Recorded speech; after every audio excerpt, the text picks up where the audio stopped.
Principal Physician Assistant, one on a Boso Health Center was the Jamaican Mensinimo. Wapoya Mantemo and Mefu says the Adisre to Ghana Health Service in Penufo buying 1 hour and some more be say one more here medical equipment a bit to me abwa na one so apomode pana one more your umbeshemu kenadi abwa this year a oboson and important Adom TV Cassiano Edin Komwe.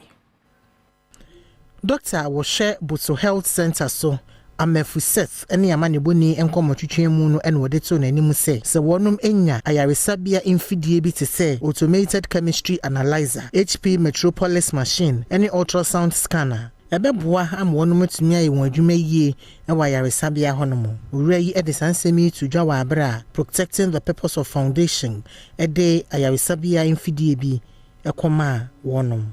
Right now as I said the lab we need a chemical analyzer.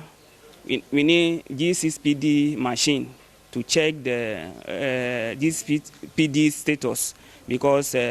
some of the drugs is not everybody that can take, like a sulfur drugs. When people take, when they have a G6PD deficiency, they react. So the protocol said that all the pregnant women who take the malaria prophylaxis SP, they need to check their status. But because we don't have that machine to check,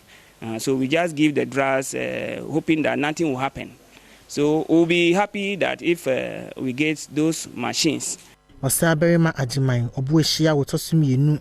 mankrado obusugua traditional area what they are decided to Australia a sharp mudin hu nsem so enemu say wo mepeja wonum health center ne mu na me polyclinic science say ekrom honum nipa adoso pa yes Ghana master bosomba obi wanya bibia ontwe na mehwefi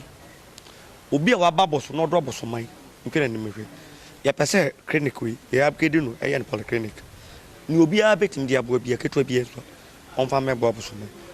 panyini a woda protecting the purpose foundation ano e kire butayi nti a e ma wonum etu sa na mo no nti enne mi fi boso krom nti enne ye ba boso krom ha say ye ba be donation ama Boso Health Center nti enne nti ye ba yeah they anything a clinic needs, delivery bed, drip stand, syringe, thermometer, anything you can think about. And I buy a donation way.